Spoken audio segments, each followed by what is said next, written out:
నారాయణం నమస్కృత్య నరం చైవ నరోత్తమం దేవీం సరస్వతీం వ్యాసం తతో జయముదీరయేత్. వ్యాసుడు, నారదుడు మొదలైనటువంటి వారందరూ కూడా ధర్మరాజు గారి దగ్గర వీడ్కోలు తీసుకుని వాళ్ళు కూడా వాళ్ళ స్వస్థానములకు వెళ్ళిపోయారు. ఆ తర్వాత కృష్ణ పరమాత్మ అర్జునుడితో కలిసి యథేచ్ఛగా కొంత విహారం చేసి మయసభాదుల దగ్గరికి వెళ్ళి ఒకసారి గతాన్నంతటినీ కూడా స్మరించి ఆ యుద్ధం జరిగిన తీరు ఇవన్నీ మాట్లాడుకుని సంతోషంగా తిరిగి వచ్చిన తర్వాత నేను ద్వారకా నగరానికి వెళ్ళాలి, అక్కడ తండ్రి గారు వసుదేవుణ్ణి చూడాలి, వచ్చి చాలా కాలమైంది, కానీ నేను వెళ్లే ముందు ధర్మరాజు గారి అనుమతి తీసుకుని వెడతాను. ఎందుకని అంటే ధర్మరాజు గారికి చెప్పకుండా వెళ్ళడం అర్జున నాకు ఇష్టం లేదు. కారణం, ఆ విభుడు ఓయి ఒత్తుగా కనకపోను మీను ప్రాణంబు తనయులు మిత్రగణము బంధులను అర్ధచయము ఆ పార్థివేంద్రు సొమ్ము తదనువర్తనము వ్రతమ్ము నాకు.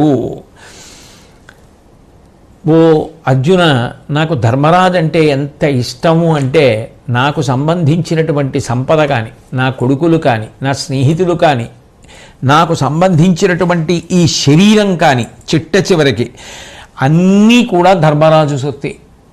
ధర్మరాజు అంటే నాకు అంత ఇష్టం. అందుకని ఆ ధర్మరాజు సరేలే వెళ్ళొద్దు గనివి అని అంటే తప్పని బయలుదేరను. అందుకని వెళ్ళి హస్తినాపురంలో ఒకసారి ధర్మరాజు గారిని కలుసుకుని ధర్మరాజు గారికి చెప్పి ఆయన దగ్గర వీడ్కోలు తీసుకుని బయలుదేరుతాను అంటే అర్జునుడు చాలా సంతోషించి ఆ ఇద్దరు తిరిగి వస్తున్నటువంటి సమయంలో శ్రీకృష్ణ పరమాత్మ ఒకానొకప్పుడు కురుక్షేత్ర సంగ్రామ ప్రారంభ సమయమునందు నేను మోహానికి వశపడిపోతే, యుద్ధమునందు విముఖుడనైపోతే ఆ రోజు నువ్వు నాకు జ్ఞానాన్ని బోధ చేశావు.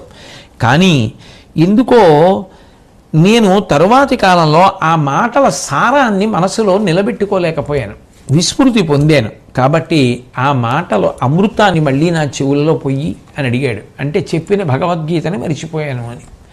కాబట్టి చెప్పవలసింది అని అడిగితే కృష్ణ పరమాత్మ అనిన నగుచు ఒక కేల అతని కౌగిట చేర్చి బుద్ధితత్వ విహీనుండును శ్రద్ధారహితుడనైతని దూరి ముకుందుడిట్టులను అతనితో.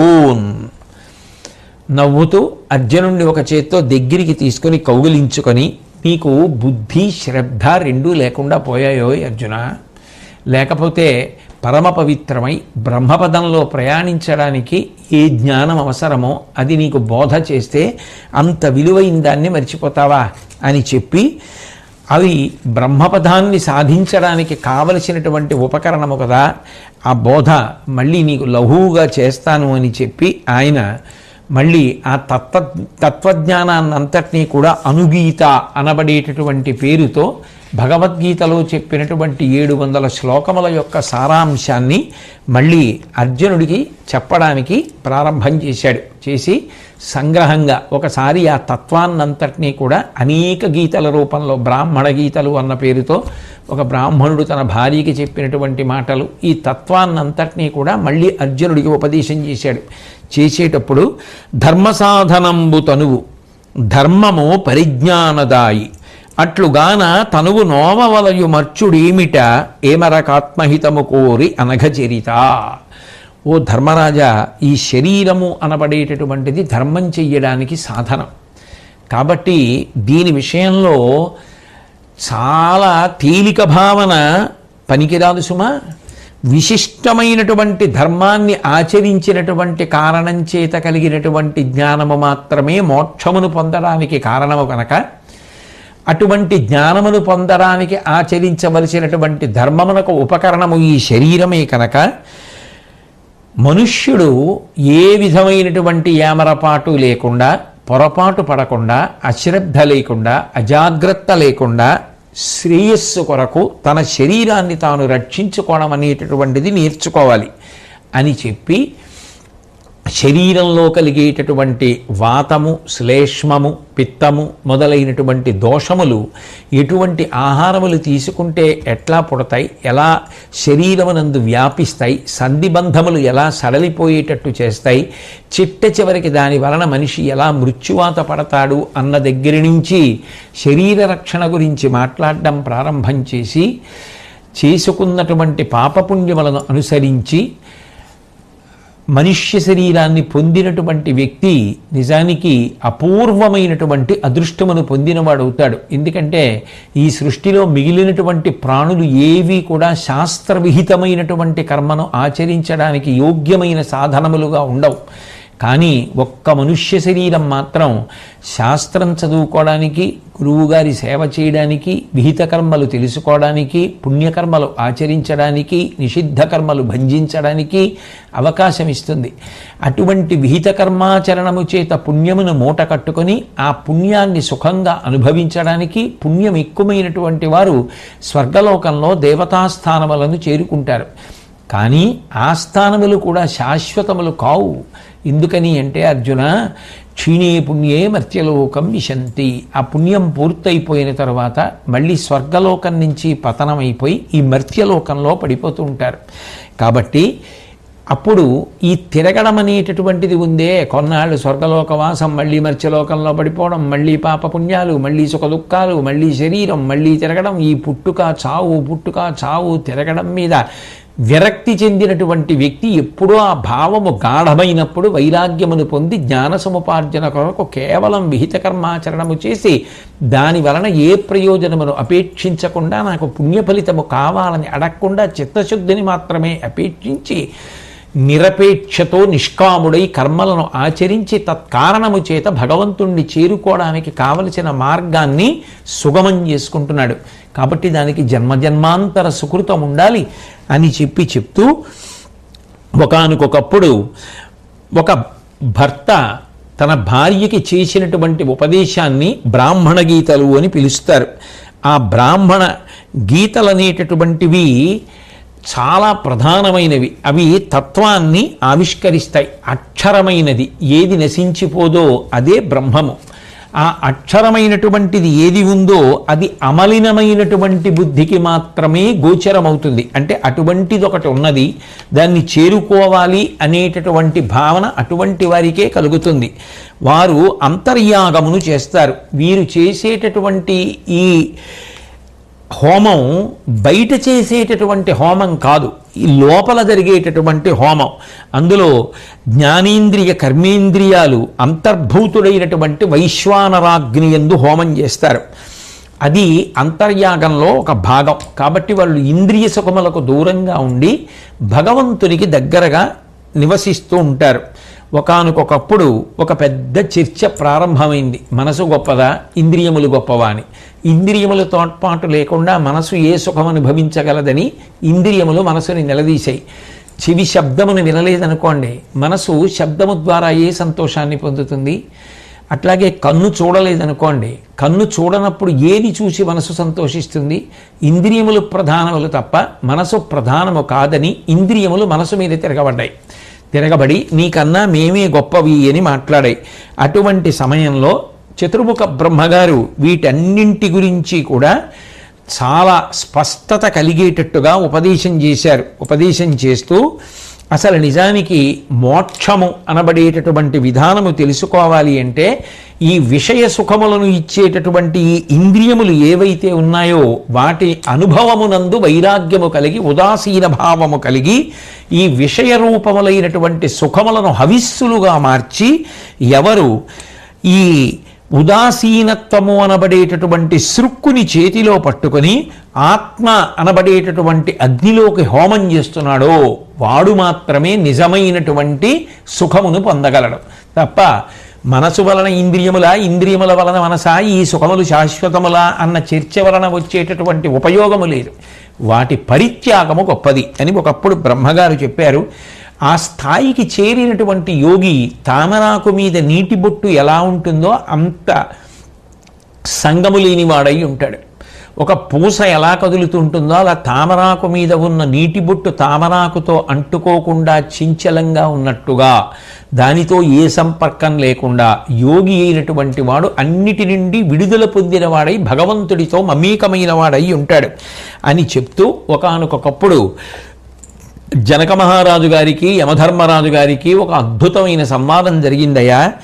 బ్రాహ్మణుడి వేషంలో యమధర్మరాజు గారు జనక మహారాజు గారి దగ్గరికి వచ్చి ఏదో ఒక చేయరాని పొరపాటు ఒకటి చేయించినట్లుగా చూపిస్తే వెంటనే జనక మహారాజు గారు కోపం పొంది తన రాజ్యాన్ని విడిచి వెళ్ళిపోమ్మంటే వెంటనే ఆ బ్రాహ్మణుడు నీ రాజ్యము ఎక్కడి వరకు ఉందో నాకు చెప్పు అని అడిగాడు. వెంటనే జనక మహారాజు గారు అంతర్ముఖుడై నేనేమిటి, నా రాజ్యం ఏమిటి, ఆ రాజ్యానికి ఓ సరిహద్దులు ఏమిటి, నాది ఏమిటి, నేనేమిటి అని చెప్పి బాధపడినటువంటి వాడై అన్నమాటలకు ఆయనే చాలా పరితాపాన్ని పొంది నాకు అసలు నా నగరమన్న భావన లేదు, నేనన్న భావన లేదు, నేను యాదృచ్ఛికంగా ఈ మాటలు అనేశాను అని చెప్పి పరితప్త హృదయంతో మళ్ళీ జ్ఞానమునందు ప్రవేశించిన వాడై సాక్షి మాత్రంగా నిలబడి మాట్లాడితే ఆ జనక మహారాజు గారి యొక్క ధర్మసిద్ధికి జ్ఞానంలో నిలబడగలిగినటువంటి ప్రజ్ఞకి సంతోషించినటువంటి వాడై ఆ ధర్మదేవత తిరిగి వెళ్ళిపోయాడు.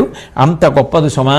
సత్యమైనటువంటి వస్తువు ఏది ఉన్నదో అదే ఆత్మ, అదే పరబ్రహ్మము, అది అవినాశి, దానికి ఏ విధమైనటువంటి క్షయము ఉండదు, అది చ్యుతము కావడం అన్నది ఉండదు. అటువంటి దాని నుండి ఈ సమస్త భూతములు పుట్టాయి, అందులోనే ప్రవర్తిస్తూ ఉంటాయి, అందులోనే లీనమైపోతూ ఉంటాయి.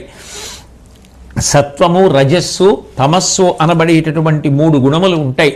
ఈ 3 గుణములను కూడా తగుపాళ్లలో అనుభవించి సత్వమునందు ఎక్కువ నిలబడి సత్వము నుండి శుద్ధ సత్వములోకి ప్రవేశించి శుద్ధ సత్వమును కూడా విడిచిపెట్టేసి నిస్సంగుడై వైరాగ్య భావనలు పొంది అది శాశ్వత సుఖమై దాని చేత చివరికి ఈశ్వరానుగ్రహము చేత జ్ఞానము కలిగి జ్ఞానము వలన మోక్షమును పొంది ఇక మళ్ళీ పుట్టవలసిన అవసరాన్ని పోగొట్టుకుని పునరావృత్తి నుండి జీవుడు విడుదల పొందుతూ ఉంటాడు. కాబట్టి అహంకారం నుంచే నిజానికి నేను అన్న భావనలోంచే 5 జ్ఞానేంద్రియాలు, 5 కర్మేంద్రియాలు, మనస్సు అనబడేటటువంటి 11వది కలిపి ఈ 11 తత్వాలు ఏర్పడతాయి. నేను అన్న భావన ఎప్పుడైతే ఉందో అప్పుడు తన జ్ఞానేంద్రియములు, కర్మేంద్రియములు, మనసు ఆ భావన చేత పరిపుష్టమై కర్మలు చేయించి కర్మల వలన కలిగేటటువంటి ఫలితములు పాపపుణ్యములై జీవుణ్ణి జనన మరణ చక్రమునందు తిప్పుతూ ఉంటాయి.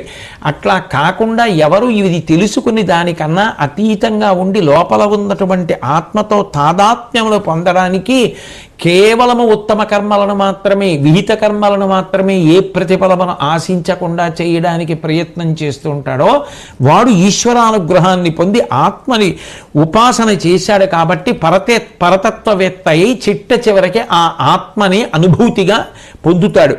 కాబట్టి తాబేలు తన యొక్క అవయవాల్ని ఎలా తాను లోపలికి తీసేసుకుంటుందో అట్లా తన ఇంద్రియములను తాను అవసరమైనప్పుడు వెనక్కి తీసేయగలిగినటువంటి ప్రజ్ఞ కలిగినటువంటి వాడెవరో వాడు ధన్యుడైనటువంటి వాడు. ఈ భూతక పంచకము అనబడేటటువంటి దానికి కాముడు, క్రోధుడు అనబడేటటువంటి వాళ్ళిద్దరూ ప్రభువులు. కామం ఉంటే క్రోధం ఉంటుంది, క్రోధం ఉంటే కామం ఉంటుంది. ఓ కోరిక ఉందనుకోండి, తీరితే సంతోషం, తీరకపోతే తీరకపోవడానికి కారణం ఎవరని చెప్పి వాళ్ళ మీద కోపం. రాగము, ద్వేషము ఈ 2 పక్క పక్కనే ఉంటాయి. అందుకని ఈ రాగద్వేషములు ఇద్దరూ కూడా ఈ పంచభూతములు అనబడేటటువంటి సముద్రానికి ప్రభువులు. ఈ సముద్రాన్ని దాటాలి అనుకునేటటువంటి విద్వాంసుడు అహింసా లక్షణాన్ని అలవాటు చేసుకోవాలి. ధార్మికమైనటువంటి నడవడి ఎవరు పొందుతారో వారు సమస్తమైనటువంటి బంధనముల నుండి విడుదల పొందుతారు అని చెప్పి తపస్సు అనేటటువంటిది చాలా చాలా గొప్ప విషయం సుమ. మమకారము నుండి దూరమును పొందుటయే, నేను నాది అనేటటువంటి భావముల నుంచి దూరముగా ఉంటూ సర్వకాలముల యందు భగవంతుని యందు బుద్ధి పెట్టి ధార్మికమైనటువంటి నడవడి కలిగి ఉండడమే నిజమైనటువంటి తపస్సు. దాని చేత ఈశ్వరానుగ్రహమును కలిగి పొంది సత్యమునందు మనిషి నిలబడగలుగుతాడు అని చెప్పి మహానుభావుడైనటువంటి ఆ శ్రీకృష్ణ పరమాత్మ అనుగీత రూపంలో మళ్ళీ సంక్షిప్తంగా భగవద్గీతనంతటినీ కూడా కృష్ణ పరమాత్మకి అందించి అందరి వద్ద సెలవు తీసుకుని మళ్ళీ తిరిగి హస్తినాపురానికి కృష్ణ పరమాత్మ అర్జునుడితో కలిసి వచ్చిన తరువాత ధృతరాష్ట్రుడి వద్ద, గాంధారి వద్ద, ధర్మరాజు గారి వద్ద, భీమార్జునుల కుల సహదేవుల వద్ద సెలవు తీసుకుని ఆయన మళ్ళీ తొందరలో నేను వస్తాను అని చెప్పి వాళ్ళందరినీ ఊరడించి రథమెక్కి బయలుదేరుతుంటే ఆయన్ని విడిచిపెట్టి ఉండలేక కొంత దూరం ఆయనతో పాటుగా అర్జునుడు అనుగమించాడు. ఒక పెద్ద రథంలో కృష్ణ పరమాత్మ, పక్కన సోదరుడైన సాత్యకి, ఒక చిన్న రథంలో చెల్లెలైనటువంటి సుభద్ర బయలుదేరి వెడుతుంటే శ్రీకృష్ణ పరమాత్మ మీద పుష్పవృష్టి కురిసింది. ఆ ద్వారకానగరానికి వెళ్ళేటటువంటి దారిలో ఉదంకుడు అనబడేటటువంటి మహర్షి ఆశ్రమానికి శ్రీకృష్ణ పరమాత్మ చేరుకున్నారు. చేరుకున్న తర్వాత ఆ ఉదంకుడు శ్రీకృష్ణ పరమాత్మకి స్వాగతవచనములు పలికినటువంటి వాడై ఆయనని సేవించి అర్ఘ్యపాద్యాదులను ఇచ్చిన తరువాత మనసులో ఏదో కొద్దిగా అన్యభావన కలిగింది కృష్ణుడి మీద. కలిగి కొద్దిగా అందులో శ్లేష ధ్వనించేటట్టుగా కృష్ణ పరమాత్మని ప్రశ్నించాడు. భరతుల పాలికేగి తగ పాండవ కౌరవ బంధుభావముంగరము దృఢంబు చేసితే సుఖస్థితి రాజుల వారి వారి విస్ఫురిత మహాధిరాజ్యముల చొప్పుల నిల్పితే పక్షపాతితాదురితము లేని నీవు జనతోష విధాన విశారదుండవై. హోయ్ శ్రీకృష్ణ పరమాత్మ, నీకు ఏ పక్షపాతమో అంటదు కదా, నువ్వు అందరి పట్ల సమభావంతో ఉంటావు కదా, అటువంటి వాడివి కౌరవ సభకి వెళ్ళావా, రాయబారం చెప్పావా, చెప్పి ఏ యుద్ధము రాకుండా భరతవంశీయులందరినీ కూడా ఒక్కటి చేసి వాళ్ళ బంధుత్వాలు నిలబడేటట్టుగా చేశావా, రాజులకు వారి వారికి చెందవలసినటువంటి రాజ్యభాగములు చెందేటట్టుగా చేసి శాంతిని లోకమునందు స్థాపించావా అని అడిగాడు. అది జరగలేదు కదా. కాబట్టి జరగని దాన్ని కృష్ణ పరమాత్మ కావాలనుకుంటే జరిపించి ఉండేవాడు తప్ప ఆయన వద్దనుకున్నాడు కాబట్టే యుద్ధం జరిగేటట్టు చేశాడు అనేటటువంటి భావన కొద్దిగా ఎత్తి పొడుపుగా ఆ అడిగినటువంటి విధానంలో ఉంది. కృష్ణ పరమాత్మ జవాబు చెప్తూ కరముచితంబుగా పలికి గర్వపు మాట నదల్చి భీతికిన్ తెరువగునట్లు చెప్పి కడు దీనత తోపగా నాడి సంధిక కురుపతిన్ తమ్ము ప్రోవు మగకొల్పక జాలన నాకు భీష్ముడు ఆ గురుండును తోడు చెప్పిరి మునుల్ బహుభంగులను తీరత్తరిన్. నేను ఆ దుర్యోధనాదుల దగ్గరకు వెళ్ళాను. సభలో అందరూ కూర్చునుండగా రాయబారాన్ని వినిపించాను, భయపెట్టి చెప్పాను, మంచిగా చెప్పాను.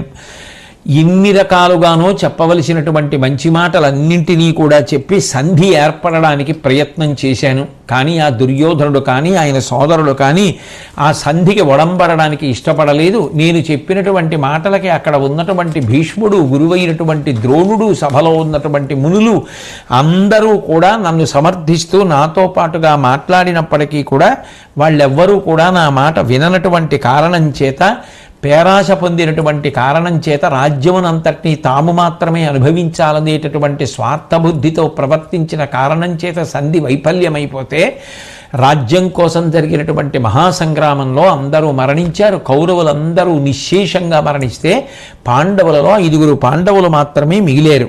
కాబట్టి కాల నియమాన్ని ఎవరు అతిక్రమించగలరు? కాలం రూపంలో పరమేశ్వరుడు ధర్మ సంస్థాపనా క్రమంలో పడగొట్టవలసిన వాళ్ళందరినీ పడగొడతాడు కదా అని చెప్తే ఆ మహర్షికి కళ్ళు చింతనిప్పులైపోయి కృష్ణ పరమాత్మ తలుచుకుంటే యుద్ధాన్ని ఆపలేరా, శాంతి స్థాపించలేరా, వాళ్ళ మధ్య సుహృద్భావం కలిగేటట్టు చెయ్యలేరా అనేటటువంటి భావం పొందినటువంటి వాడై నువ్వే కౌరవ వంశాన్ని అంతటినీ కూడా శ్రీకృష్ణ నాశనం చేశావు. సంధి నేర్పుగా చెయ్యాలి అనుకుంటే నువ్వు చెయ్యగలవు. ఈ పాపానికి అంతటికీ కూడా నువ్వే కారణం. నీకు భయంకరమైనటువంటి శాపం ఇస్తానన్నాడు. అంటే కృష్ణ పరమాత్మ అన్నారు, ఓ మునీశ్వర, కోపాన్ని చాలించు. కోపం ఎప్పుడూ క్షేమకరం కాదు. శాంతుడవై ముందు నేను చెప్పినటువంటి విషయాల్ని విను. నువ్వు నాకు శాపమిస్తే నీ తపస్సు చెడిపోతుంది తప్ప నాకు కొత్తగా కలిగేటటువంటి హాని ఏమీ ఉండదు. ఇక పైగా నువ్వు నన్ను శపించడానికి ప్రయత్నిస్తే ఇంతకాలం నుంచి చేస్తున్నటువంటి మహాతపస్సుతో పాటుగా ఇంతకాలం నుంచి అవలంబించినటువంటి బ్రహ్మచర్య దీక్ష కూడా నశించిపోతుంది. కాబట్టి నువ్వు నన్ను శపించే ప్రయత్నం నుంచి విరమించు అని చెప్తే, అయితే నువ్వేం చెప్పాలనుకుంటున్నావో శ్రీకృష్ణ పరమాత్మ చెప్పు. అది విన్న తరువాత నేను సంతోషిస్తే, నా మనసు శాంతి పొందితే నా మనసును మరలిస్తాను, శాపం ఇవ్వను అంటే శ్రీకృష్ణ పరమాత్మ నవ్వి ఆయన చేయవలసినటువంటి ప్రయత్నం ఏదో ఆయన చేశాను అని చెప్తూ తాను పరమాత్మ స్వరూపంగా ధర్మ సంస్థాపనార్థం ఆవిర్భవించిన వాడనని, అది అట్లా జరగవలసి ఉన్నప్పుడు అట్లా జరగడం వినా వేరొక మార్గం ఉండదని అర్థమయ్యేటట్టుగా తన యొక్క పరతత్వాన్ని తెలియచేసే విధంగా ఉదంకుడితో మాట్లాడుతూ, తమము రజస్సు సత్వము నుదంక మదీయ వశప్రవర్తమానములు మరుద్వసు ప్రభృతి నాకిచయంబు మదుద్భవంబు సర్వము నను నేన నిల్తు సుఖవాసతనంతగ చెంది నిల్చు సర్వము విను నేన చూవే అపరంబు పరంబనగల్గు తత్వముల్. ఓ ఉదంకుడా, సత్వగుణం కానీ రజోగుణం కానీ తమోగుణం కానీ ఈ గుణత్రయం అంతా కూడా నాయందు ఆవిర్భవించి నాయందే ఉంటుంది, నా నుండే లోకమునందు ప్రసరిస్తుంది. మరుత్తులు వసువులు మొదలైనటువంటి దేవతలందరూ కూడా నాలో నుండి పుట్టారు. ఈ సృష్టి అంతటా నేను వ్యాపించి ఉన్నాను, అందుకని నన్ను విష్ణువు అని పిలుస్తారు. నాలోనే సృష్టి అంతా కూడా నిశ్చలంగా ఉంది. నేను కాని విశ్వము లేదు, విశ్వము కాని నేను లేను. కాబట్టి చిత్ అచిత్ అనబడేటటువంటి రెండూ కూడా నాలో నుండి పుట్టినటువంటి తత్వములే, ఇది నువ్వు తెలుసుకో అని చెప్తూ ప్రణవముఖ వేదములు, చతుర్వర్ణములు, చతుర్విధాశ్రమములను, తత్సర్వ కర్మ జాతములను, సమంచిత స్వర్గ మోక్షములను మన్మయములు కాగా తెలుసుకొనుము. ఆదిలో ఉన్నటువంటి ప్రణవ ధ్వని కానీ, ఆ ఓంకారము కానీ, 4 వేదములు కానీ, 4 ఆశ్రమములు కానీ, 4 వర్ణములు కానీ, వాటికి సంబంధించిన విధులు కానీ, స్వర్గము కానీ, మోక్షము కానీ అన్నీ నా రూపాలి. నేను కానిది ఏదీ లేదు. ఈ విషయాన్ని నువ్వు బాగా తెలుసుకో. కాబట్టి నాకు పక్షపాతం ఉండడం, ఒక పనిని ఒకలా చెయ్యవలసిన దాన్ని అలా చేయకుండా ఇంకొకలా చేయడం, ఇటువంటివి నా యందు ఉండవు. నన్ను యజ్ఞపురుషుడిగా గుర్తించి ఎందరో నన్ను స్తుతించి యజ్ఞయాగాది క్రతువులు చేసి ప్రాయశ్చిత్తముల ద్వారా పాపములను పోగొట్టుకొని శుభకర్మల ద్వారా ఉత్తమ ఫలితములను పొందుతుంటారు. మానసు మదగ్రపుత్రుంగా నిరుగుము ధర్ముని జగద్రక్షకునై ఏ నభిమత కాలములను మానిత జన్మముల నుండి మనుతు తపస్వి. ఓ ఉదంకుడా, నువ్వు తెలుసుకోవలసినటువంటి విషయం, ఈ లోకమునంతటినీ సంహార ప్రక్రియ ద్వారా ఏ కాలమునందు ఏ జీవుడు పడిపోవాలో అలా పడిపోయేటట్టు చేసేటటువంటి యమధర్మరాజు గారు నా మనసులో జన్మించినటువంటి పెద్ద కొడుకు అని తెలుసుకో. అట్లాగే నేను ఎప్పుడెప్పుడు ఈ లోకమునందు ధర్మాన్ని నిలబెట్టాలనుకుంటానో, ఎప్పుడెప్పుడు శిష్టుల్ని కాపాడాలనుకుంటానో అప్పుడప్పుడు ఒక రూపాన్ని పొందుతాను. అంతా పరివ్యాప్తమైనటువంటి వాణ్ణి ఒక రూపాన్ని పొంది నేను అందరి చేత చూడబడడానికి వీలుగా ఈ లోకంలోకి వస్తే దానిని అవతారము అని పిలుస్తారు. అటువంటి అవతారములను ఎన్నిటిలో స్వీకరిస్తూ ఉంటాను. అదంతా కూడా ధర్మ సంస్థాపనార్థమే. భవవర్ధన విలయంబుల అవలీలన వరుస బ్రహ్మయన విష్ణుడనన్ శివుడన నిర్వర్తింతును భువనంబుల నేన చూవే భూరి మహిమలన్. ఈ లోకంలో బ్రహ్మ అన్న పేరుతో ఈ సమస్త బ్రహ్మాండములను సృష్టించేవాడను నేనే. విష్ణువు అన్న పేరుతో ఈ సమస్త బ్రహ్మాండములకు స్థితికర్తనై నిర్వహించేటటువంటి వాడను నేనే. శివుడన్న పేరుతో ఈ సమస్త బ్రహ్మాండములను మహాప్రళయమునందు మళ్ళీ లోపలికి తీసుకునేటటువంటి వాడను నేనే.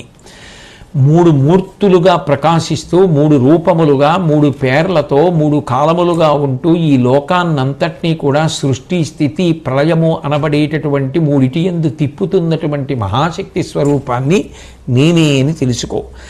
ధర్మంబు కలకకాంచి అధార్మికులం బొలియజేసి ధార్మికులను పేరర్మెలి రక్షింతు ఉచిత కర్మాచరణములని జగద్ధితమునకై. ఉదంకుడుకు కావలసినటువంటి జవాబు ఇప్పుడు అందుతోంది.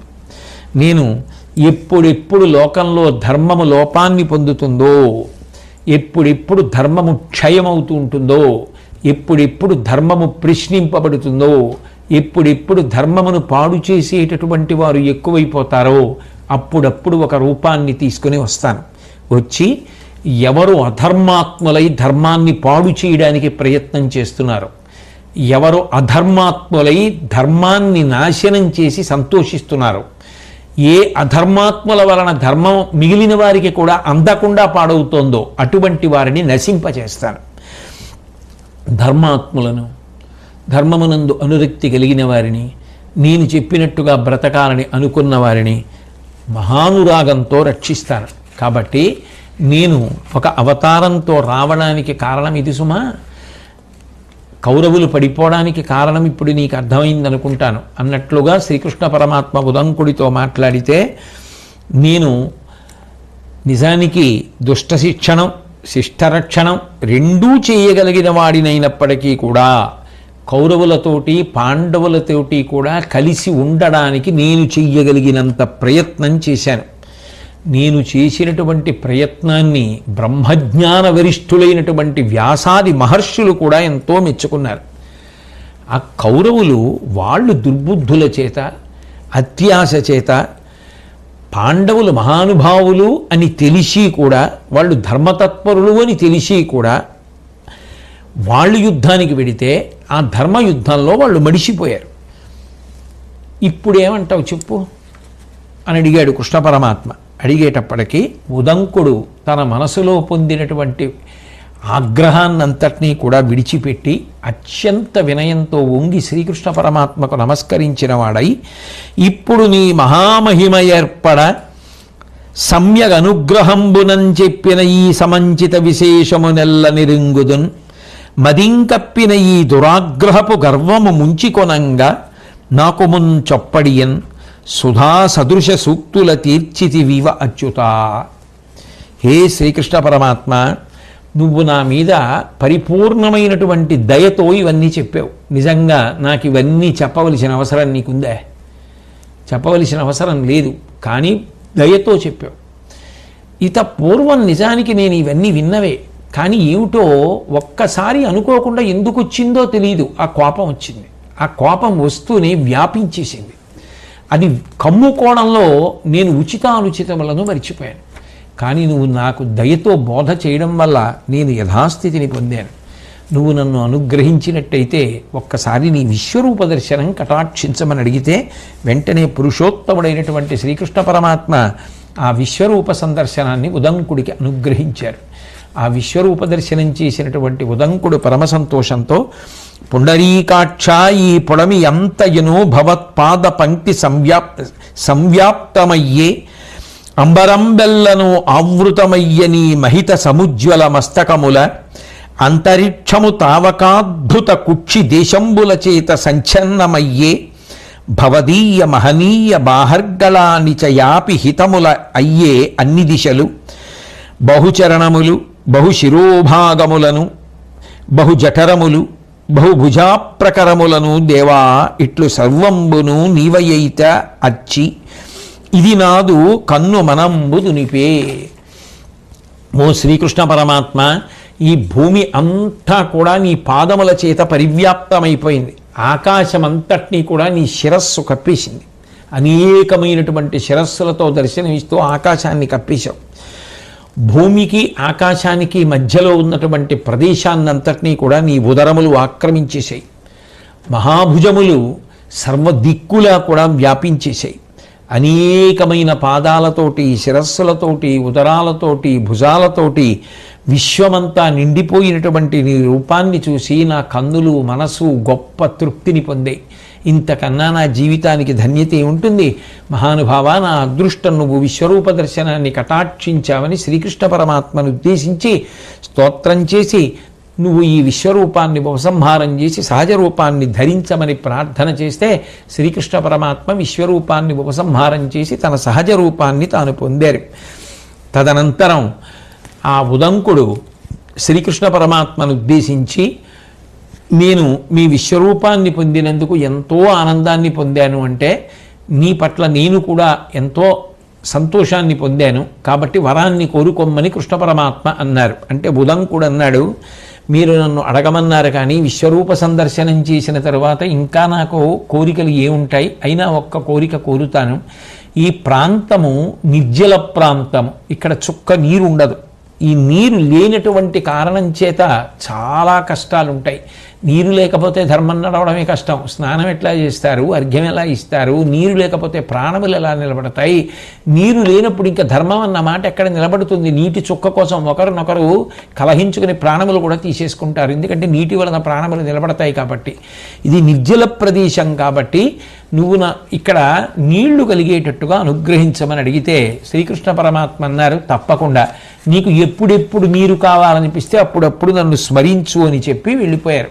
కొంతకాలం అయిపోయిన తర్వాత ఈ ఉదంకుడు ఆ జలము కలిగితే బాగుంటుంది, నీరు కలిగితే బాగుంటుంది అన్న ఉద్దేశ్యంతో శ్రీకృష్ణ పరమాత్మని స్మరించారు. స్మరించగానే ఒక వ్యక్తి దర్శనమిచ్చాడు. ఆయనకి మొలలో ఏమీ బట్టలు లేవు, దిగంబరుడై ఉన్నాడు, ఒళ్ళంతా మురికి పట్టేసి ఉంది. కానీ ఆయన ఒంటి మించి మాత్రం శుద్ధమైనటువంటి జలం కారుతోంది. ఆయన ఉదంకుడిని పిలిచి, ఓ ఉదంకుడా, నువ్వు నీరు కావాలన్నావు కదా, ఇదిగో ఈ నీరు తాగు అన్నాడు. అంటే ఆ ఉదంకుడు ఆ వ్యక్తిని చూసి, మొల మీద బట్టలేదు, ఒళ్ళంతా మట్టి, నీరు మాత్రం పరిశుభ్రమైనటువంటిది కారుతోంది. ఈ వ్యక్తి ఒంటి మించి కారుతున్న నీళ్లు తాగడం యోగ్యం కాదు అనిపించి నాకు అక్కర్లేదు, నేను తాగను అన్నాడు. అనగానే ఆ వ్యక్తి అదృశ్యమైపోయాడు. వెంటనే శ్రీకృష్ణ పరమాత్మ ప్రత్యక్షమై, ఎంత పని చేశావయ్యా ఉదంకుడా, నీ కోసమని నేను దేవేంద్రుడిని అమృతం అడిగాను. అడిగితే దేవేంద్రుడు అమృతం అనేటటువంటిది దేవతలు తాగడానికి తప్ప నరులకు ఇవ్వడం కుదరదు కదా అంటే, నేను తీక్షణంగా చూసిన కారణం చేత దేవేంద్రుడు భయపడి, అయితే నేను అమృతాన్ని ఉదంకుడికి అనుగ్రహించడానికి బయలుదేరి వస్తాను, కానీ యథారూపంగా ఇంద్రుడిగా రాను, చూడగానే ఆయనకి హేయభావం కలిగేటట్టుగా వస్తాను. కానీ ఆయన తన తపశ్శక్తి చేత గ్రహించి అమృతాన్ని పుచ్చుకుంటే అదృష్టవంతుడు, పుచ్చుకోకపోతే నా తప్పు లేదు, నేను అట్లా వస్తానని కృష్ణ పరమాత్మ దగ్గర ఒప్పందం చేసుకుని ఇంద్రుడు వచ్చాడు. ఆ ఇంద్రుడే ఆ దిగంబరంగా వచ్చిన వ్యక్తి రూపంలో వచ్చాడు. ఉదంకుడు దాన్ని గ్రహించలేకపోయాడు. గ్రహించలేకపోయినటువంటి కారణం చేత ఆ స్రవిస్తున్నటువంటి అమృతపానాన్ని అంగీకరించలే, ఆ పానం చేయడానికి అంగీకరించాల. ఇంద్రుడు వెళ్ళిపోయాడు. శ్రీకృష్ణ పరమాత్మ ఎంత అదృష్టాన్ని నువ్వు జార్చుకున్నావయ్యా అని చెప్పి బాధపడితే, ఉదంకుడు సరే జరిగినది ఏదో జరిగిపోయింది, అవసరమైనప్పుడు మీరు దయచేసి జలం పడేటట్టుగా అనుగ్రహించండి అని కృష్ణ పరమాత్మని ప్రార్థన చేస్తే, కృష్ణ పరమాత్మ అనుగ్రహించి, ఎప్పుడెప్పుడు నీరు కావలసి వచ్చినా నన్ను స్మరించు, మేఘములు వచ్చి వర్షిస్తాయని వరం ఇచ్చారు. అందుకే ఆ నిర్జల ప్రదేశంలో ఉదంకుడు ఎప్పుడు స్మరిస్తే అప్పుడు వచ్చి మేఘములు వర్షిస్తాయి. కాబట్టి ఆ మేఘములకు ఉదంక మేఘములు అనబడేటటువంటి పేరు కలిగింది. ఈ ఉదంకుడు చాలా చాలా గొప్పవాడు అవడానికి కారణం, ఆయన గౌతముడి యొక్క శిష్యుడు. ఆయనతో పాటుగా విద్యాభ్యాసం చెయ్యడానికి చేరినటువంటి శిష్యులందరూ కూడా గౌతముడి దగ్గర విద్యాభ్యాసం చేసి విద్యాసముపార్జన చేసి వెళ్ళిపోయినప్పటికీ కూడా ఈ ఉదంకుడు మాత్రం గురు శుశ్రూష చేస్తూ అలా ఉండిపోయాడు. గౌతముడు పంపలేదు, ఈయన వెళ్ళలేదు. ఒకనాడు గౌతముడు కట్టెలు తీసుకురమ్మంటే మొయ్యలేనంత బరువైన కట్టెల మోపు తల మీద పెట్టుకుని తీసుకొచ్చి ఆ కట్టెలు కింద పడేసినప్పుడు పెరిగిపోయిన జటలలో ఒక జట ఆ కట్టెలలో చిక్కుకుని ఊడి కింద పడింది. ఆయన చూస్తే అది నిలిచిపోయింది. బ్రహ్మచారి అద్దం చూసుకోడు కదా, అందుకని అప్పుడు ఉదంకుడు ఆ జటని చూసి ఏడ్చాడు. ఏడిస్తే గురువుగారు గౌతముడు వచ్చి దేనికి ఏడుస్తున్నావు అని అడిగాడు. చూశారా, నా జట నిలిచిపోయిందంటే నా జుత్తు నిలిచిపోయిందనమాట. అందరూ వెళ్ళిపోయారు విద్యాసముపార్జన చేసి, నాకు వృద్ధాప్యం కూడా వచ్చేస్తోంది, కానీ మీరు మాత్రం నీ విద్యాభ్యాసం పూర్తయిపోయింది వెళ్ళొచ్చు అన్నమాట అనలేదు. అంటే నా విద్యాభ్యాసం పూర్తి కాలేదు, నా శరీరం జర్జరీభూతం అయిపోతోందని నేను బాధపడుతున్నాను, అందుకు దుఃఖపడుతున్నాను అన్నాడు. అంటే గౌతముడు అన్నాడు, నువ్వు దుఃఖపడవలసిన అవసరం లేదు. శిష్యుడిగా నీకున్నటువంటి ఈ శుశ్రూష బలం, నీకున్నటువంటి గురుభక్తి లోకమునకు చాటడానికి ఇటువంటి కార్యం, అది గౌతముడి భావన. అందుకని నువ్వు బెంగ పెట్టుకోవలసిన అవసరం లేదు. నీకు సమస్త విద్యలు భాషిస్తాయి, గొప్ప తేజోవంతుడవు, అందులో సందేహం లేదు. నీకు తగిన క్షేత్రము కావాలి, నీ తేజస్సును భరించగలిగినది. కాబట్టి నా కుమార్తె అటువంటి తేజోవంతురాల్ని అందగత్తెగా మార్చి నీకిచ్చి వివాహం చేస్తానని చెప్తే ఆయన ఎంతో సంతోషించాడు. సంతోషించి గౌతముణ్ణి, నేను మీ దగ్గర విద్యాభ్యాసం చేసినందుకు ఇప్పుడు గృహస్థాశ్రమంలో ప్రవేశించే ముందు మీరు గురుకట్నం ఇవ్వాలి, కాబట్టి మీరు ఏమి ఇమ్మంటారు చెప్పండి ఇస్తానంటే, గౌతముడు ఏమీ అక్కర్లేదని చెప్పినప్పటికీ కూడా ఉదంకుడు విడిచిపెట్టకుండా ఏదో ఒకటి ఇస్తానంటూ ఉంటే గౌతముడు అయితే మీ అమ్మగారు అంటే గురుపత్ని అహల్యని అడుగు, ఆ అహల్య ఏమైనా అడిగితే తీసుకురా అన్నారు. అంటే ఈయన ఆ అహల్యని అడిగాడు, అమ్మ ఏం తీసుకురమ్మంటారు, నేను గురువుగారికి ఏదో ఒక బహుమానం చెయ్యాలి అనుకుంటున్నాను, కాబట్టి గురుకట్నం ఇవ్వాలనుకుంటున్నాను, ఏం తెమ్మంటారు అంటే ఆవిడంది సౌదాసుడి భార్య మదయంతి అని ఒక ఆవిడ ఉంది, ఆవిడ దగ్గరికి వెళ్ళి ఆవిడ యొక్క కుండలములను తీసుకురమ్మంది. అంటే ఈయన ఆ కుండలములు తీసుకురావడానికి వెళ్ళిన తర్వాత గౌతమ మహర్షి ఏడి కనపట్టలేదు ఉదంకుడని అడిగితే, ఇలా కట్నం అడిగితే ఆ సౌదాసుడి యొక్క భార్య మదయంతి యొక్క కుండలములు తీసుకురమ్మన్నాను, వెళ్ళాడు అని చెప్పింది. వెంటనే గౌతముడు అన్నాడు, అయ్యో ఆయన నరమాంస భక్షకుడు, వీడిని చంపి తినేస్తాడేమో, ఎందుకు పంపావు అన్నాడు. అంటే నాకేం తెలుసు, ఆయన నన్ను నిగ్రహించాడు, గురుకట్నం ఇస్తానమ్మా, ఏదో ఒకటి అడగండి అంటే నేను అది చెప్పాను అంది. పర్వాలేదు, నేను రక్షిస్తాను, ఇక్కడి నుంచి నా అనుగ్రహంతో కాపాడుకుంటాను. గురు శిష్యుల యొక్క అనుబంధం ఎంత గొప్పగా ఉంటుందో, శిష్యుడు గురువుకు చేసిన శుశ్రూష, గురువు శిష్యుణ్ణి దూరం నుంచి కూడా ఎట్లా తన భావన చేత అనుగ్రహించగలడో చెప్తున్నటువంటి వైనం. కాబట్టి ఆ ఉదంకుడు సౌదాసుడి దగ్గరికి వెళ్ళాడు, ఆయన నరమాంస భక్షణ చేస్తూ ఒంటి నిండా నిత్తుటితో ఉన్నాడు. ఆయన కూడా మహాపుణ్యములు చేసిన వాడే, ఒక తప్పు చేసినటువంటి కారణం చేత అటువంటి రూపాన్ని పొందాడు. ఆ సౌదాసుడు ఈయన్ని చూసి, నేను నరమాంసమును భక్షిస్తాను, నిన్ను నేను ఆహారంగా స్వీకరిస్తానని ఉదంకుడితో అంటే, నేను గురువుగారికి ఇచ్చిన మాట పూర్తి చేసుకున్న తర్వాత తిరిగి వచ్చేస్తాను, వచ్చిన తర్వాత భక్షిద్దు కానివి, నాకు నీ భార్య కుండలములు కావాలి, అవి పట్టుకెళ్ళి నేను గురుకట్నంగా ఇవ్వాలి అని అడిగాడు. అడిగితే వెంటనే ఆయన అన్నాడు, నీకు నా భార్య యొక్క కుండలములు లభిస్తాయని నువ్వు ఏ ధైర్యంతో అనుకున్నావు? సరే, నిన్ను చూస్తే నా మనసులో ఒక సంతోషం కలుగుతోంది కాబట్టి తప్పకుండా ఇవ్వడానికి ప్రయత్నిస్తాను, కానీ నువ్వు ఒక పని చెయ్యి. నువ్వు ఏం చేస్తావు అంటే, నా భార్య దగ్గరికి వెళ్ళి ఆమెని కుండలముల కొరకు ప్రార్థన చేయమన్నాడు. చేయమంటే అట్లాగే చేస్తాను, ఆవిడ ఎక్కడ ఉంటుంది అని అడిగితే, అది ఫలానా ప్రాంతంలో ఉంటుందంటే అక్కడికి వెళ్ళి ఆ మదయంతి దగ్గరికి వెడితే, నా భర్త కుండలములను ఇమ్మన్నాడు అని నాకు నమ్మకం ఎలా కలుగుతుంది? కాబట్టి ఆయన దగ్గర నుంచి ఏదైనా ఆనవాలు పట్టరమ్మంది ఆ మదయంతి. ఈయన మళ్ళీ వచ్చి ఆనవాలు అడిగితే, ఇట్లా చెయ్యడం తప్ప ఇంకొక మార్గం లేదు, ఇలా చేస్తే మాత్రం కార్యం సిద్ధిస్తుందని అనుకోవడం ఎలా అన్న మాటలు చెబితే ఆవిడకి అర్థం అవుతుంది అన్నాడు. ఈ మాటలు వెళ్ళి చెప్తే మదయంతి కుండలములను ఇస్తూ, ఇవి రోజు బంగారం ఇస్తాయి, అనారోగ్యం ఉండదు, భేతాళ బాధలుండవు, ఉగ్రభూతముల యొక్క బాధలుండవు, భూతముల యొక్క బాధలుండవు, చాలా ప్రశాంతంగా ఉంటారు, అంత గొప్ప కుండలములు సుమా. కాబట్టి ఈ కుండలములను జాగ్రత్తగా నువ్వు పట్టుకెళ్ళేటప్పుడు దేవతలు, గంధర్వులు, రాక్షసులు మొదలైనటువంటి వాళ్ళందరూ ఈ కుండలాల కోసం వేరు ఉపాయాలతో ప్రయత్నిస్తూ ఉంటారు, కాబట్టి జాగ్రత్త అని కుండలములను ఇచ్చింది. కుండలములను తీసుకొని మళ్ళీ ఆయన సౌదాసుడి దగ్గరికి వచ్చాడు. వచ్చి, నువ్వు చెప్పినటువంటి ఆ సంకేతం ఏమిటో నాకు అర్థం కాలేదు, ఈ విధంగానే క్షేమం కలుగుతుందని నిశ్చయించలేం, దీనిని వదిలితే వేరే గతి లేదు అన్నావు కదా, ఆ మాటలకు అర్థం ఏమిటి?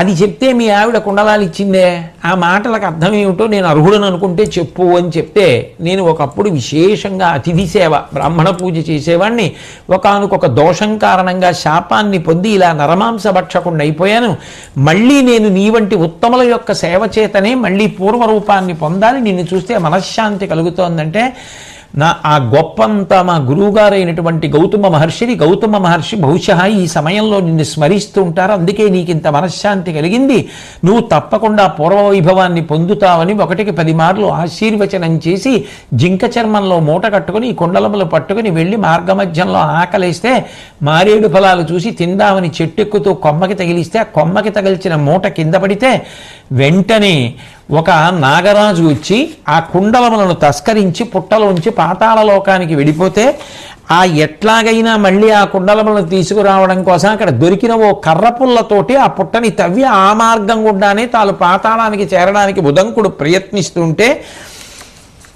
మహానుభావుడైనటువంటి దేవేంద్రుడు చూసి, గురువు యొక్క మన్నన పొందినవాడు, ఇంత గొప్ప శిష్యుడు, గురువుల యొక్క అనుగ్రహాన్ని పొందినటువంటి శిష్యుణ్ణి కాపాడాలి కదా అని చెప్పి గబగబా బయలుదేరి వచ్చి, కర్రపుల్లతో పుట్ట తవ్వి నువ్వు పాతాళలోకానికి ఎప్పటికి చేరుతావయ్యా అని అడిగితే, చేరి తీరుతాను, నా గురువుల అనుగ్రహం నాకుంది, నేను గురుపత్నికి ఇవ్వవలసిన కట్నం ఇవ్వవలసినదే అని చెప్పి ఆయన అట్లాగే ఆ పుట్ట తవ్వుతుంటే సంతోషించినటువంటి ఇంద్రుడు వజ్రాయుధం యొక్క శక్తిని గట్టితనాన్ని ఆ ఉదంకుడి చేతిలో ఉన్నటువంటి కర్రకి కల్పించగానే ఆ ఉదంకుడు ఆ పుట్టలోంచి పాతాళలోకానికి వెళ్ళిపోయాడు. పాతాళలోకానికి వెళ్ళిపోయిన తరువాత అప్పుడు అక్కడికి వెళ్ళి ఎక్కడ ఈ కుండలములను తస్కరించినటువంటి పాము ఉన్నది అన్న దానికోసమని వెతుకుతున్నాడు. ఐరావతుడు అనబడేటటువంటి ఒక పాము యొక్క కుమారుడు వాటిని తస్కరించి తీసుకొచ్చాడు. అది మహానాగేంద్రములలో ఒకటి ఐరావతుడు. కాబట్టి ఎట్లా అని చూస్తున్నప్పుడు ఒకనాడు గౌతమ మహర్షి ఆశ్రమంలో ఈయన చేత సేవింపబడినటువంటి అగ్నిహోత్రుడే అశ్వరూపంలో వచ్చి, నువ్వు నా పృష్ఠభాగమనందు ఊదితే నీకు మళ్ళీ ఆ కుండలములు లభిస్తాయి. ఒకనాడు నేను గౌతమ మహర్షి ఆశ్రమంలో అతిథిగా వస్తే నువ్వు సేవించావు, అందుకని నీకు ఉపకారం చేయడానికి వచ్చాను. గురువు శిష్యుల యొక్క అనుబంధం, నువ్వు గురువు ఆశ్రమంలో ఉండగా గురువుకి చేసినటువంటి శుశ్రూష సేవని దృష్టిలో పెట్టుకుని నేను నీకు ఉపకారం చేయడానికి వచ్చానని చెప్తే, అగ్నిహోత్రుడు చెప్పినట్టుగానే ఆ అశ్వరూపంలో ఉన్న అగ్నిహోత్రుడితో ఉదంకుడు ప్రవర్తించిన కారణం చేత ధూమం బయలుదేరి పాతాళమంతా అల్లుకుంటే తట్టుకోలేకపోయిన నాగేంద్రులన్నీ కూడా బయటికొచ్చి ఉదంకుడికి ఆ ఐరావతుని యొక్క కుమారుడు అపహరించి తెచ్చినటువంటి కుండలములను తీసి మళ్ళీ ఉదంకుడికి ఇచ్చేస్తే, ఉదంకుడు మళ్ళీ వాటిని పట్టుకుని వచ్చి గురువుగారైనటువంటి గౌతమ మహర్షిని కలుసుకొని నమస్కరించి ఆయన భార్య అహల్యకి ఆ కుండలములను తిరిగి ఇచ్చేశాడు. ఇచ్చిన తర్వాత అక్కడతో ఆయన ఇవ్వవలసినటువంటి గురుదక్షిణ పూర్తయిపోయింది. చాలా సంతోషించారు. గౌతముడు ఆ ఉదంకుణ్ణి కౌగిలించుకున్నాడు, ఆశీర్వదించాడు. గురు శిష్యుల యొక్క వైభవం ఎంత గొప్పగా ఉంటుందో, కేవలం సంకల్ప బలం చేత గురువు ఎలా రక్షిస్తాడో, గురువు పెట్టినటువంటి పరీక్షకి తట్టుకున్నటువంటి శిష్యుడు ఎంత మహోన్నతమైనటువంటి స్థానాన్ని పొందాడో చెప్పేటటువంటి విషయం ఇది. అటువంటి ఉదంకుడు కనుక ఆ ఉదంకుడి విషయంలో కృష్ణ పరమాత్మ అంతటి ప్రేమ భావన చూపించి విశ్వరూప సందర్శనం కూడా ఇచ్చి తదనంతరం ద్వారకానగరానికి చేరుకుని ద్వారకానగరంలో బంధువులందరినీ కలిసి సంతోషంగా వాళ్ళందరినీ కూర్చోపెట్టి కురుక్షేత్ర సంగ్రామం జరిగినటువంటి విధానాన్ని వివరించి, మహావీరులందరూ మడిసిపోయినటువంటి విధానం, ధర్మరాజు గారికి రాజ్యం కలిగినటువంటి విధానం, ఆ తర్వాత ధర్మరాజు గారికి పట్టాభిషేకం జరిగినటువంటి వైనం, ధర్మరాజు గారు అశ్వమేధయాగం చెయ్యాలని సంకల్పం చేసినటువంటి విధానం, వ్యాస నారదాది మహర్షులందరూ చేసినటువంటి బోధాక్రమాన్ని తన వారందరికీ కూడా తెలియచేసి అందరూ కూడా సంతోషంగా ఉన్నారు. గురువుగారి సేవ చేసి, గురువుగారి శుశ్రూష చేసి, గురువు యొక్క అనుగ్రహాన్ని పొందినటువంటి శిష్యుడైన ఉదంకుడి పేరు మీద మేఘములు ఏర్పడి నిర్జలమైన ప్రాంతంలో ఆయన సంకల్పం చేసినంత మాత్రం చేత కృష్ణ పరమాత్మ యొక్క అనుగ్రహ విశేషంగా వర్షాలు పడి నీళ్లు లభిస్తున్నాయి అంటే ఈ దేశంలో గురు శిష్య సంబంధం ఎంత గొప్పదో, ఎంత దూరంలో ఉన్న గురువు కేవల స్మరణల చేత శిష్యుణ్ణి ఎలా అనుగ్రహించగలడో, గురువు యొక్క పరీక్షని తట్టుకుని గురువు యొక్క ప్రేమని పొందగలిగినటువంటి శిష్యుడు ఎంత స్థాయిని పొందగలడో నిరూపించినటువంటి పరమాద్భుతమైనటువంటి ఘట్టము ఆ ఉదంకోపాఖ్యానము. ఆ విధంగా ధర్మరాజు గారు మనశ్శాంతి పొందారు. శ్రీకృష్ణ పరమాత్మ ఆయన చేయవలసినటువంటి అంతర్యుద్ధం గురించి తెలియచేశారు. మళ్ళీ అర్జునుడికి అనుభూత ప్రబోధం చేశారు. ధర్మరాజు గారు అశ్వమేధయాగం చేయడానికి సిద్ధపడుతున్నారు. ఉదంక మేఘములు ఏర్పడి ఉదంకుడి యొక్క కథ శుభప్రదంగా పరిసమాప్తమైంది. ద్వారకానగర ప్రజలందరూ కూడా పాండవుల యొక్క యోగక్షేమములను తెలుసుకుని ఎంతో సంతోషంగా ఉన్నారు. ఇన్ని సంతోషములకు కారణమైనటువంటి శ్రీకృష్ణ పరమాత్మ యొక్క అనుగ్రహము ధర్మరాజు గారి యందు అంత ఉండడానికి ప్రధానమైన కారణము ధర్మరాజు గారు అనుష్ఠించినటువంటి ధర్మమే. అందుకే అంతటి కృష్ణ పరమాత్మ కూడా నా రాజ్యము కానీ, సంపద కానీ, నా మిత్రులు కానీ, బంధువులు కానీ సమస్తము ధర్మరాజుదే అన్నాడు. అంటే ధర్మాన్ని అనుష్ఠించేటటువంటి వారి యందు భగవంతునికి ఎంత నిరతిశయ ప్రీతి ఉంటుందో నిరూపించినటువంటి అనేక మంగళప్రదమైనటువంటి సంఘటనల యొక్క సమాహార స్వరూపంగా